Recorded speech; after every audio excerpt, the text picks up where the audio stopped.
Hai sahabat sehat, kali ini bertemu dengan Dokter Stella. Nah, buat kalian yang menstruasinya sakit, nyeri perut yang sangat mengganggu, yang bikin setiap bulan gak bisa sekolah atau gak bisa kerja, ini harus ditonton. Yuk kita bahas.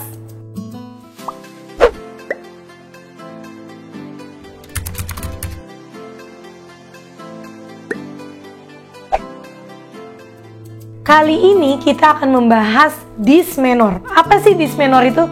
Dysmenor itu adalah nyeri saat menstruasi. Yuk kita bahas satu-satu. Apa itu dysmenor? Dysmenor itu menurut definisi adalah nyeri yang berhubungan dengan siklus menstruasi. Nah, kapan sih biasanya nyeri itu muncul? Biasanya beberapa hari sebelum menstruasi dan saat menstruasi. Dysmenor ini paling sering terjadi pada perempuan usia reproduksi.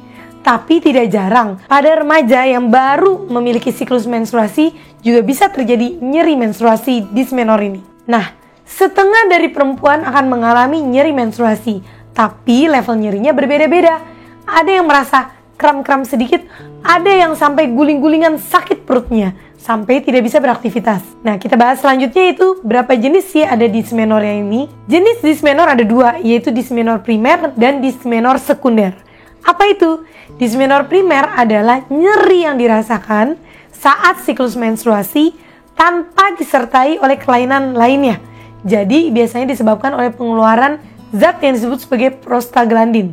Sehingga dysmenor primer ini disebut juga sebagai kram menstruasi. Sedangkan dysmenor sekunder adalah nyeri saat menstruasi atau siklus menstruasi di mana disebabkan oleh adanya penyakit organik di kandungan kita. Contohnya kista, miom, adenomiosis, ataupun permasalahan lainnya. Oleh karena itu, pada dysmenorrhea sekunder, biasanya nyerinya akan berlangsung lebih lama daripada dysmenor primer. Kita bahas satu-satu ya. Nah, dysmenor primer. Dysmenor primer ini nyerinya biasanya muncul beberapa hari sampai seminggu menjelang menstruasi. Kemudian rasa nyeri ini akan menghilang perlahan-lahan seiring dengan keluarnya darah. Jadi apabila kita mengalami dysmenor primer, biasanya kita akan nyeri menstruasi menjelang menstruasi. Kemudian saat darah gumpal-gumpalnya sudah keluar, maka nyeri langsung berkurang drastis. Dan kemudian saat selesai mens, nyerinya juga hilang. Dysmenor primer ini biasanya terjadi dari usia remaja. Dari pertama kali kita mendapatkan menstruasi. Tapi tidak jarang juga bisa muncul di usia yang lebih tua. Namun, dysmenor primer ini seiring dengan bertambahnya usia, biasanya nyerinya akan turun perlahan-lahan. Dan dysmenor primer ini juga bisa hilang apabila kita telah melahirkan. Sekarang kita masuk ke dysmenor sekunder. Dysmenor sekunder ini disebabkan oleh tadi yang sudah disebutkan, kelainan-kelainan di organ reproduksi. Contoh yang paling sering adalah endometriosis.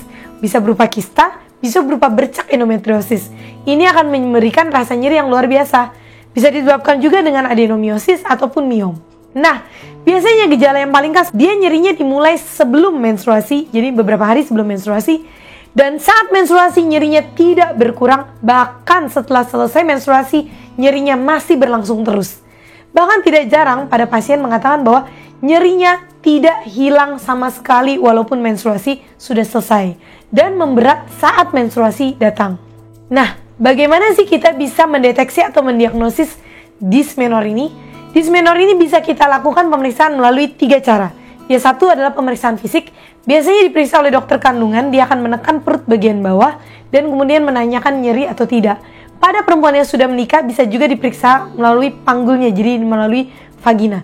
Kemudian dari situ kita akan meraba apakah rahim ada benjolan, atau ada nyeri saat digerakkan, atau merasakan adanya massa kistik atau seperti cairan di dalam.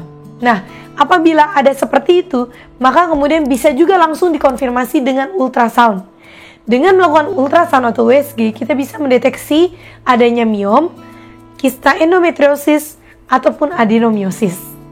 Nah, apabila dari pemeriksaan fisik dan ultrasonografi tetap tidak menemukan hasil yang memuaskan, maka bisa kita lakukan laparoskopik diagnostik.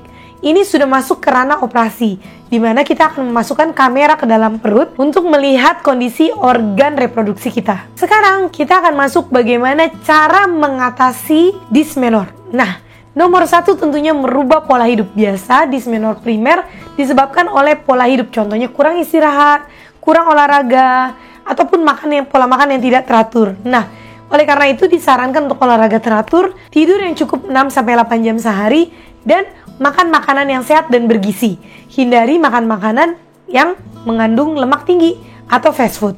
Apabila nyeri sudah tidak tertahankan, bisa diberikan obat nyeri. Obat nyeri ini beragam jenisnya. Nah, silakan konsultasikan agar mendapatkan obat yang cocok. Apabila dysmenorrhea ini berhubungan dengan siklus menstruasi, maka bisa juga dipikirkan pemberian obat hormonal. Biasanya obat hormonal yang diberikan adalah pil kontrasepsi yang mengandung baik estrogen maupun progesteron.